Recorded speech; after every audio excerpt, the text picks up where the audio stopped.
Hindi ko alam kung sinasadya nila na ayaw intindihin o talagang bobo lang talaga yung nasa administrasyon. Oh, what's up sa inyo mga kabayan? Magandang araw sa inyo. Abay, eto, nagbabalik na naman tayo mga kabayan. Isang araw lang tayong umabsent. Abay, ang tindi na ng mga nangyayari.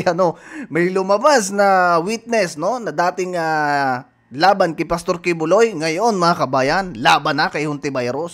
Siyempre, may sagot dyan si Hontiveros mga kabayan. Viral yan ngayon. Yung usapin na yan patungkol dun sa witness, no? Na kinuha niya ni na Hontiveros na iniharap, no? Dyan sa Senate. At ito yung matindi mga kabayan. Yung sagot ni BP Sara dyan sa administrasyon ni Bungit. Ha? Mga bobo ko daw. Mga bobo, no? Parang si Gadon, ha? Mga bobo daw mga kabayan na nasa administrasyon. Talaga naman mga kabayan, isipin ninyo, ha? Yan si Auntie Claire kasi, kung hindi yan nagngangak-ngak diyan, hindi na lalong lalala mga kabayan. Kita nyo yung vice presidente natin, grabe na yung palaban, no? Mabalasik mga kabayan. Yung mga sinasabi, isipin ninyo, na isa din siya sa trabahante, mga kabayan, ng gobyerno. Pero mga kabayan, kita nyo kung paano balagbagin yung administrasyon ni Bungit. Kita ninyo mga kabayan. Kaya itong mga to talaga, no, gugustuhin talaga niya at gagawa ng paraan yung mga yan, mga kabayan. Na ang vice presidente, pag hindi ma-impeach, no, talagang kakasuhan nila ng tad-tad yan. Kasi mga kabayan, pag kaya nakalusot, no, iyari silang lahat. Inipit kasi nila ng inipit, pinagdiskitahan nila mga kabayan niyang administrasyon. At ito pa, yung impeachment mga kabayan, mukhang madidelay na naman. Ano na, Chis Escudero, anong ginagawa mo? Bakit ganyan? Bakit lagi mong dinidelay? Yung mga nandyan sa Congress, kita nyo, meron ng dalawa na tagapagsalita ng Congress, isa sa prosecutor, isa sa House. Kita nyo, yaman mga kabayan ng Congress, no? Sasabihin, voluntaryo na tagapagsalita, kalukuhan yan mga kabayan. Ano yun? Magsasalita ka doon, no? Walang bayad, wala kang talent fee, napaka-imposible. Niluluko tayo ng mga yan mga kabayan. So anyway, sa mga bagong subscribers natin, maraming salamat, no? Sa mga hindi pa nakasubscribe, ayan, mag-subscribe na kayo mga kabayan, sa ganun maging updated kayo sa mga video yung ina-upload natin. Ito na, simulan na natin mga kabayan, itong kay Chis Escudero na to. Aba, di-delay na naman mga kabayan yung impeachment na yan. Ako, mag-iiyakan na naman itong mga prosecutor na rin. Pakinggan natin. Matutuloy pa ba? Yan ang tanong ng ilan matapos sabihin ni Senate President Chis Escudero na posibleng ma-delay muli ang impeachment trial ni VP Sara. Narito ang agenda report ni Hannah T. Hindi pa tapos ang bakbakan sa impeachment ni Vice President Sara Duterte. Posible na naman kasing mausog o ma-delay ulit ang pre-trial at trial schedule. By June 30, matatapos na ang trabaho ng House Prosecution at kailangan ulit nilang mag-submit ng entry of appearance para sa 20th Congress. Sa July 28 pa ang pagbubukas ng sesyon para sa bagong Kongreso. Yan din ang araw ng SONA ng Pangulo. Sabi ni Senate President Chis Escudero, walang trial kung depensa lang ang meron sa impeachment case. They should, again, some things need to be done by the House, given the entry of the new Congress, bago may schedule yung trial. Mag-elect sila ng prosecutors. Paano ka magta-trial ng walang kinatawan ng Kamara? At saka yung compliance nila sa order ng impeachment court. At dahil pwedeng halos 1 month bakante ang prosekusyon, sabi ni SP Cheese, pwede pa rin naman daw mag-convene ang impeachment court. Yan ang motu proprio o sarili nitong pagpapasya para mag-convene. Doon mabubuksan na naman ang realm of possibilities. Kabilang dyan ang posibleng pagpapadismiss sa impeachment complaint laban kay VP Sara. Wala kasing rule na pumipigil sa sinumang senator judge na mag-motion nito sa plenaryo. Wala namang bawal ng motion Yun ang problema ko sa marami. Yan mga kabayan. Yan yung sinasabi natin na talagang yung impeachment mga kabayan, pipigilin yan mga kabayan. Ito si Chis talaga, no? Tayo kasi mga kabayan, talagang gusto natin na marinig, no? Yung trial, no? Yung magkaroon ng palitan mga kabayan at malaman natin kung sino ba talaga ang nagsisinungaling. Ay alam naman natin mga kabayan na talagang itong mga prosecutor na to gumawa ng mga istorya-istorya. At isipin ninyo, trabaho ng COA, sila na ang tumarabaho. Gusto ko mga kabayan na maramdaman, no? Maranasan ng mga tulonggis na nandyan mga kabayan sa Congress na mapahiya sila, no? Sa mga Pilipino. Isipin niyo mga kabayan, kung yung mga yun walang tinatago, bakit hindi nyo harapin agad yung nung iniriman yung impeachment na yan? Bakit yung sa ombudsman, reklamo kayo nung mabilis ang aksyon ni Ombudsman Martires? 'Di ba? Ngayon mga kabayan, at sigurado meron naman mga culminaries, mga luminaries, may mga attorney na naman, abogado na magpapahayag dito. Sigurado sa sinabi na to ni Chis Escudero mga kabayan. na mukhang madidelay na naman yung impeachment trial na yan. 'Di ba? Kasalanan talaga to ni Chis Escudero, no? Lagi nang dinelay mga kabayan. Alam ko, yung iba sa inyo, kahit ay suporta mga kabayan sa ating Vice Presidente, alam ko na kayo gusto nyo rin na magkaroon ng trial. Para na sa ganun mga kabayan, maramdaman natin yung bloodbath na sinasabi natin Vice Presidente. Kaso, sabi natin Vice Presidente, mga kabayan, kahit gusto niya ng bloodbath, siyempre, yung kanya mga abogado, mga kabayan, ang gagawa ng hakbang na kung ano yung dapat at nararapat na depensa nila, no? Ay, magagaling kasi mga kabayan yung abogado. Kita nyo, baka nga pinasasakay lang mga kabayan niya, mga prosecutor na yan diyan sa ginawang aksyon ng mga abogado ni VP Sara, 'di ba? Yari sila diyan. Maraming nagsasabi ng kung ano-ano eh. Asan ba yung rule? Asan ba yung provision sa saligang batas o sa rules on impeachment na bawal ang ganito o ganyang klaseng motion? Maski nga raw motion para agaran siyang i-convict, pwedeng idaan sa botohan. Kailangan lang ng simple majority vote o boto ng 13 out of 24 senator judges ng 20th Congress para matuloy ang dismissal. Hindi mo naman pwedeng pigilan ito dahil collegial body ang Senado bilang impeachment court. Kapag kami nagmotion at may nag-object, hindi ba? Sa tagal nyo sa Senado, ano bang gagawin? Pagboboton. Una nang binulaga ni Senator Bato de la Rosa ang plenaryo noong June 10. Oh, ayan mga kabayan, no? Sigurado na madidelay, no? Na naman ang impeachment. Madidelay na naman mga kabayan ang trial. O ito, pakinggan naman natin mga kabayan ang pahayag na rin ni VP Sara, no? Matindi tong pahayag na to ng ating Vice Presidente, mga kabayan, tinawag niyang bobo, no? Ang mga nasa administrasyon. Tuloy. Bobo ang administrasyon. Yan lang naman ang panibagong hirit ni VP Sara matapos punahin ng Malacanang ang kanyang mga biyahe abroad. May patutsada rin ang bise. Auntie Claire, makinig ka ha, nang maramdaman mo. Ano kaya sagot dito ni Auntie Claire bukas, mga kabayan? Sa pagtawag ng ating Vice Presidente, bobo. Bobo, gadon, pasok, gadon. Bobo ang administrasyon.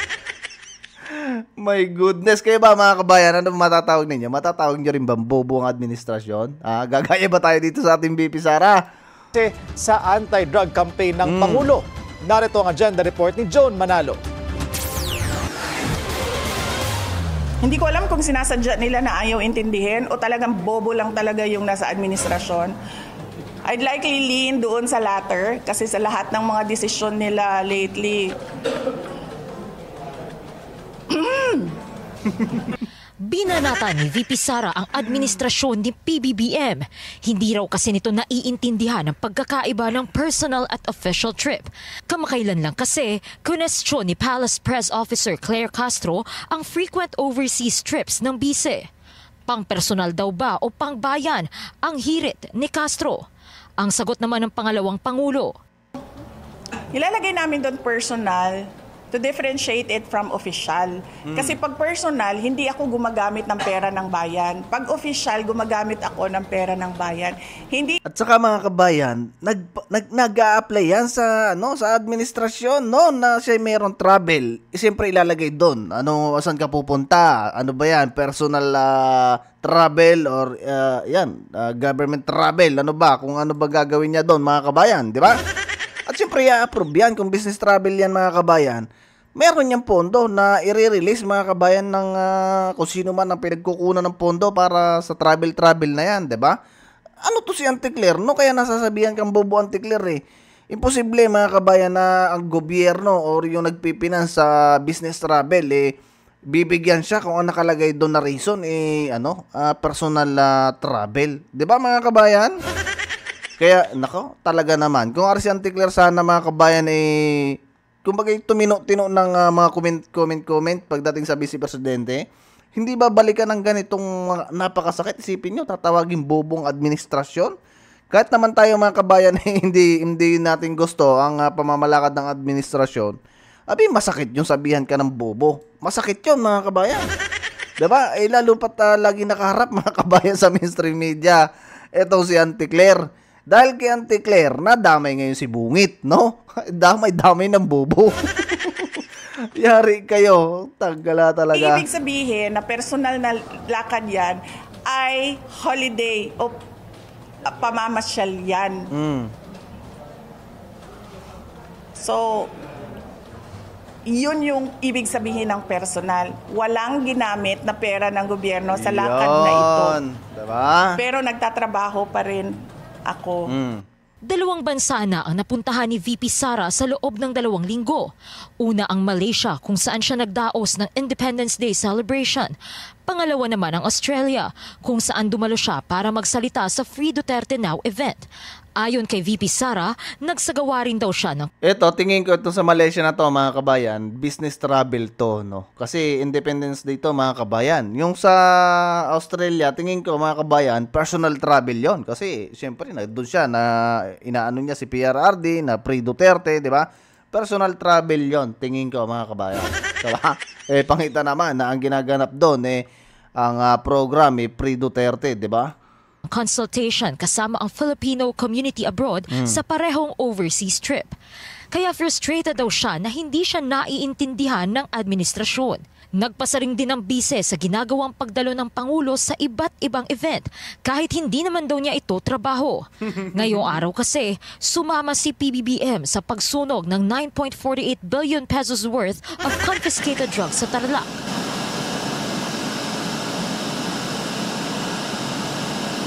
Hindi ko alam, ma'am. Trabaho ba ng presidente ang sirain ang ebidensya ng ano? Hindi trabaho ng presidente ang mag-photo op sa nahuli na drugs at mag-photo op sa pagsira ng nahuli na drugs. Bumbasag talaga dito mga kabayan si Bungit, ano? Yung administrasyon. Bumbasag talaga sila dito. Hindi mo naman trabaho talaga yan na kailangan mo pang magpa-photo ops dyan na talagang sinusunog. Para lang mapakita sa mga Pilipino, talagang kayo ay nagtatrabaho para dyan sa mga droga-droga na yan. 'Di ba mga kabayan? Napaka-hipokrito talaga, no? Hipokrito talaga mga kabayan tong administrasyon na to. Doon, ano pa ba yung ano niyan? Yung hindi naman mga kabayan, hindi naman proyekto ng gobyerno. Nandun siya mga kabayan para siya yung magdukal nung poste na itatayo. 'Di ba? Photo ops mga kabayan. Ipinakikita na, ito, nagtatrabaho ang Pangulo. Diba? Yan yung mga padali, mga kabayan. Wala nang maisip kasi itong mga to maganda, no? Wala nang maisip na maganda, mga kabayan. Wala na rin tayong mai-comment na maganda, no? Dito sa administrasyon. O nga pala, may nag-comment sa atin, mga kabayan, no? About dyan sa mga pangako ni Bungit. May nag-comment sa atin dyan, mga kabayan. Hindi ko na mabalikan yung comment. Napakarami, no? Ang sabi niya, yung daw, pabahay. O, kita niyo, mga kabayan. Ilan yung sabi niya? Sa loob ng 1 taon, 1 milyong households, no? Yung mapapatapos. Natapos ba mga kabayan? Napakaganda ng comment na yun. Naalala ko rin ngayon mga kabayan. Di ba't nangako yan si Bungit na kada taon ay mayroong 1 milyong bahay ang mayayari. Kaso wala mga kabayan. 3 taon na. May nalipat na ba? May nakalipat na ba mga kabayan dyan sa sinasabing bahay-bahay na yan? Pabahay ni Bungit? Ay nako, tunay. Ubos ang pundo. Wala pang natatapos mga kabayan. Ito, pakinggan muna natin itong balita na ito kay Hontivirus. Binawi ng isang nagpakilalang alias Rene ang mga aligasyon laban kay Pastor Apollo Kibuloy at pagdawit sa magamang Rodrigo at Sara Duterte. Binayaran lang umano siya ng 1 milyong piso ni Senadora Risa Hontiveros. Tinawag naman itong kasinungalingan ng Senadora. Nakatutok si Sandra Aguinaldo. Pebrero noong nakaraang taon nang iharap ni Senadora Risa Hontiveros sa pagdinig ng Senado ukol sa mga umunoy pang-aabuso sa mga miyembro ng Kingdom of Jesus Christ ang isang lalaking nakatakip ang muka at pinakilala bilang si alias Rene. Si alias Rene ay hardinero raw sa Glory Mountain property ni Pastor Apollo Kibuloy sa Davao City na nakaranas daw ng pananakit sa kamay mismo ni Kibuloy at sexual na pang-aabuso sa ibang miyembro ng KOJC. Pero tingin ko mga kabayan, ring sinasabi na rin ngayon nitong dating testigo laban kay Kibuloy, kay Pastor Kibuloy mga kabayan, talagang maaaring nabayaran mga kabayan ni Risa Hontiveros. Kasi si Pastor Kibuloy mga kabayan, malaki kasi ang naging ambag niya sa panahon ni PRRD, no?